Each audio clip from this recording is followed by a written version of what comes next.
नमस्कार, स्वागत है आप सभी का अमन स्टडी पॉइंट में। इस वीडियो में हम देखेंगे यूपी टेट 2016 में पूछे गए बाल मनोविज्ञान के पूरे 30 प्रश्नों का फास्ट रिवीजन। तो वीडियो में बने रहिएगा पूरे लास्ट तक, वीडियो को स्किप न कीजिएगा। बहुत ही कम समय में बहुत ही फास्ट रिवीजन करेंगे। तो चलिए शुरू करते हैं। वीडियो को लाइक और शेयर कर दीजिएगा। पहला प्रश्न है, पियाजे मुख्य रूप से किसके अध्ययन के लिए जाने जाते हैं? ऑप्शन है भाषा विकास, यौन विकास, संज्ञानात्मक विकास या सामाजिक विकास। तो इस प्रश्न का राइट आंसर चला जाएगा ऑप्शन नंबर 3 के साथ। पियाजे जो है संज्ञानात्मक विकास के लिए जाने जाते हैं। अगला प्रश्न है, जब मानव शरीर के एक भाग को दिए गए प्रशिक्षण का अंतरण दूसरे भाग में हो जाता है तो उसे क्या कहते हैं? तो उसे कहते हैं द्विपार्श्विक अंतरण।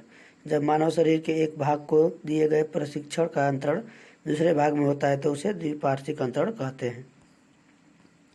अगला प्रश्न है, दिए हुए प्राप्तांकों के समूह में जो प्राप्तांक बहुधा सबसे अधिक बार आता है उसे क्या कहते हैं? ऑप्शन है बहुलांक, मध्यमान, मध्यांक या मानक विचलन। तो आपने बहुलक पढ़ा होगा गणित में, जो संख्या सबसे अधिक बार आती है, रिपीट होती है, उसे हम बहुलक कहते हैं। तो ये हो जाएगा right answer option number first, उसे बहुलांक कहते हैं।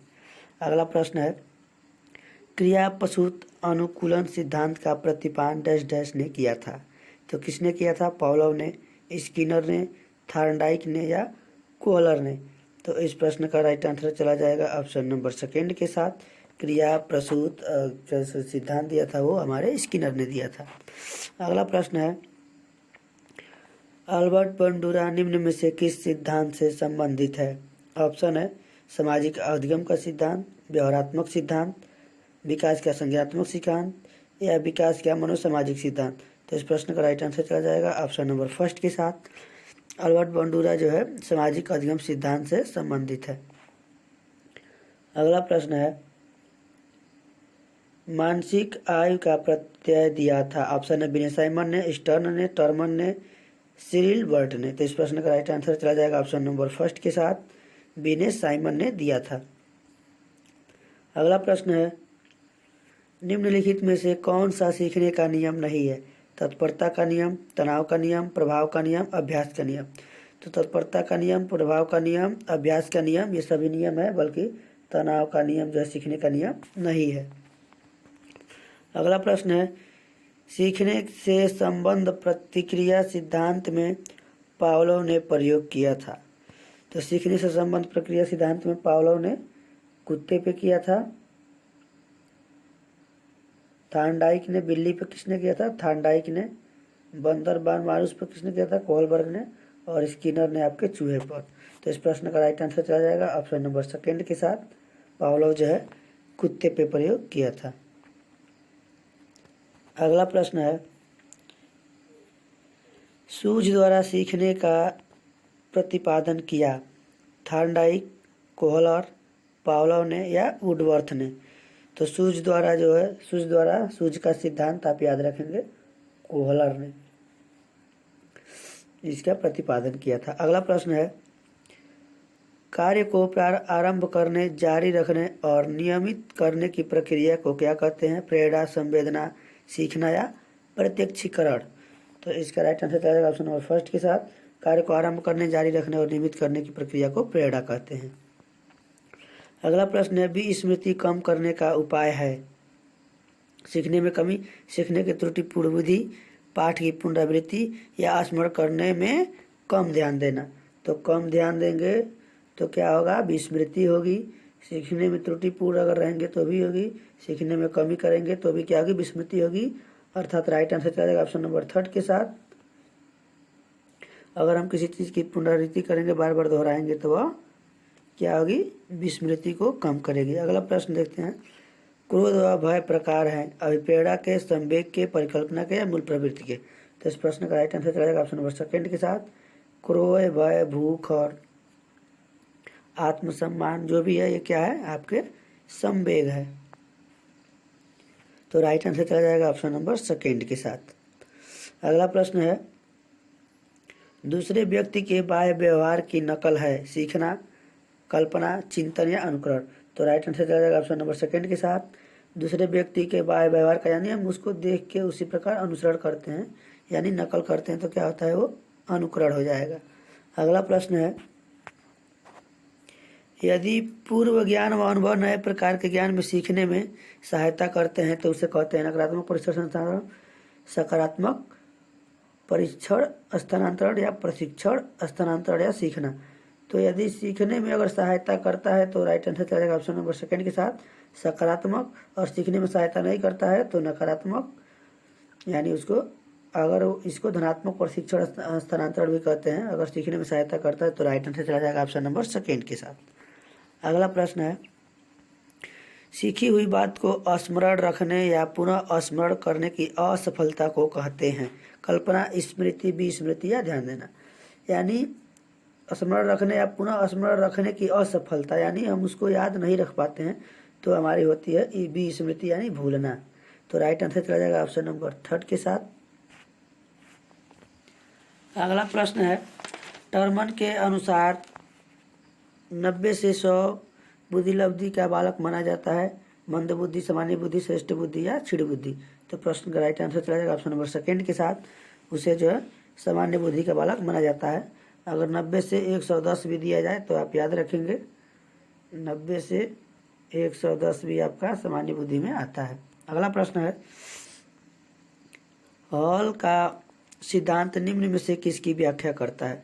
बुद्धि की प्रकृति की, अधिगम्य अभिप्रेरक की भूमिका, मूल्यों का विकास या किशोरों का मनोविज्ञान। तो हाल का जो है आपका राइट आंसर चला जाएगा ऑप्शन नंबर फोर्थ, किशोरों का विज्ञान का सिद्धांत दिया था किसने? हॉल ने। राइट आंसर चला जाएगा ऑप्शन नंबर फोर्थ के साथ। अगला प्रश्न है, स्टेनले हॉल का आपने पढ़ा होगा कि किशोरावस्था जो है बहुत ही तूफान और तनाव का काल है, तो ये आपका राइट आंसर चला जाएगा। आपको अगर परिभाषा याद है तब 20 प्रश्न का उत्तर दे सकते हैं। अगला प्रश्न है, मानव व्यक्तित्व के मनोलैंगिक विकास को निम्न में से किसने महत्व दिया था? कम्युनियस, हॉल, हॉलिंगवर्थ या फ्रायड। तो इस प्रश्न का राइट आंसर चलेगा ऑप्शन नंबर फोर्थ के साथ। मनोलैंगिक विकास को जो है फ्रायड ने महत्व दिया था। अगला प्रश्न है, मनोविज्ञान की प्रथम प्रयोगशाला किसने स्थापित किया था?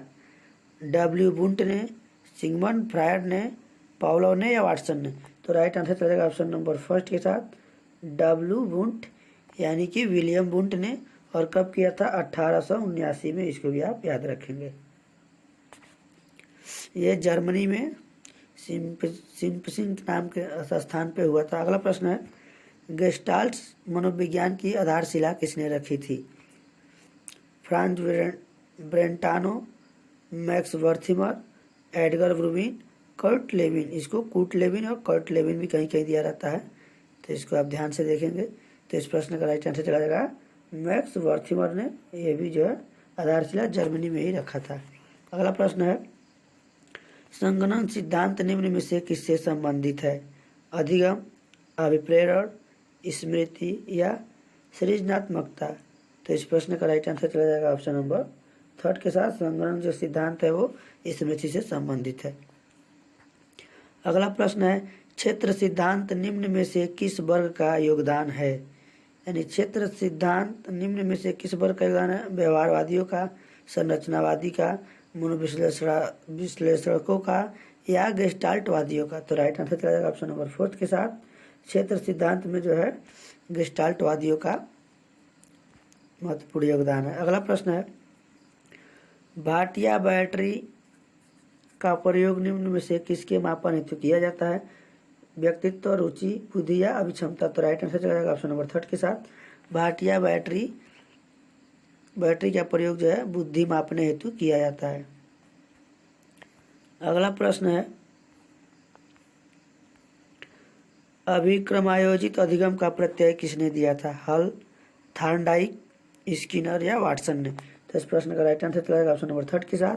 अभिक्रमायोजित अधिगम का प्रत्यय जो है स्किनर ने दिया था। अगला प्रश्न है, व्यवहारिक क्षमताओं में वह सापेक्ष अस्थायी परिवर्तन जो कि प्रबलित अभ्यास का परिणाम होता है उसे क्या कहते हैं? अधिगम, अभिप्रेरणा, अभिवृत्ति या अभिक्षमता। तो इस प्रश्न का राइट आंसर चलेगा ऑप्शन नंबर फर्स्ट के साथ, उसे अधिगम कहते हैं। अगला प्रश्न है, संज्ञान किस बुद्धि के सिद्धांत का हिस्सा है? प्रतिदर्श सिद्धांत, समकारक सिद्धांत, गिलफोर्ड का सिद्धांत, फ्लूइड तथा क्रिस्टलाइट का सिद्धांत। तो राइट आंसर चला जाएगा ऑप्शन नंबर थर्ड के साथ, गिलफोर्ड का सिद्धांत। अगला प्रश्न है, 8 वर्ष के सुधीर की मानसिक आयु 10 वर्ष है, उसकी बुद्धि लब्धि कितनी होगी? यानी कोई बच्चा है सुधीर और उसकी जो है उम्र है 8 वर्ष और मानसिक आयु है, तो आप लोग जानते हैं बुद्धि लब्धि का सूत्र होता है MA मेंटल एज मानसिक आयु बटा वास्तविक आयु VA × 100। तो इसको आप रख के निकाल सकते हैं बहुत आसानी से। तो देखेंगे यहाँ पे मानसिक आयु है 10 वर्ष, वास्तविक आयु है 8 वर्ष और × 100 से गुणा करेंगे तो 100 में 10 से गुणा करेंगे आपका 1000 हो जाएगा और 1000 में आप 8 का भाग दे देंगे, कितना हो जाएगा 8 एकम 8, 8 दूना 16, 8 पच्चीस 40 यानी 25 वर्ष। तो राइट आंसर चला जाएगा ऑप्शन नंबर फोर्थ के साथ, 125 वर्ष हो जाएगा बुद्धि लब्धि। वर्ष नहीं, उसकी बुद्धि लब्धि कितनी हो जाएगी 125। अगला प्रश्न है, संवेग का कौन सा सिद्धांत इस विचार को मानता है कि संवेगात्मक अनुभव संवेगात्मक व्यवहार पर आधारित है? तो ऑप्शन है जेम्स लैंग सिद्धांत, हाइपोथैलेमिक सिद्धांत, सक्रियता का सिद्धांत और प्रेरणा का सिद्धांत। तो इस प्रश्न का राइट आंसर आएगा ऑप्शन नंबर फर्स्ट के साथ, जेम्स लैंग सिद्धांत। अगला प्रश्न है, किसी इच्छा या आवश्यकता में रुकावट पड़ने पर इसमें उससे उत्पन्न होने वाला संवेगित तनाव क्या कहलाता है? द्वंद्व, कुंठा, चिंता या तनाव। तो इस प्रश्न का राइट आंसर चला जाएगा ऑप्शन नंबर सेकंड के साथ, किसी इच्छा या आवश्यकता में रुकावट पड़ने पर उसमें उत्पन्न होने वाला संवेगित तनाव जो है कुंठा कहलाता है। अगला प्रश्न है, कोहलबर्ग का सिद्धांत निम्न में से किस विकास से संबंधित है? ऑप्शन है भाषा का विकास, सामाजिक विकास, नैतिक विकास या शारीरिक विकास। तो आप सभी इसको याद रखिएगा, ऑप्शन नंबर थर्ड चला जाएगा राइट आंसर। कोहलबर्ग का जो सिद्धांत है वो नैतिक विकास से संबंधित है। और भाषा विकास चोमस्की का है, इसको आप लिखेंगे चोमस्की का भाषा विकास का सिद्धांत। तो यह वीडियो आपको कैसा लगा कमेंट बॉक्स में जरूर बताएं और साथ ही वीडियो को लाइक शेयर तथा चैनल को सब्सक्राइब कर दें, वीडियो को अपने सभी ग्रुपों में शेयर कर दें। और आज के वीडियो में बस इतना ही। तो आपने इस वीडियो में देखा 2016-19 दिसंबर में पूछे गए प्राइमरी स्तर यानी कक्षा 1 से 5 तक बाल विकास के पूरे 30 प्रश्नों का फास्ट रिवीजन। तो अगले वीडियो में फिर से ऐसे ही एक फास्ट रिवीजन के साथ मिलते हैं, तब तक के लिए धन्यवाद।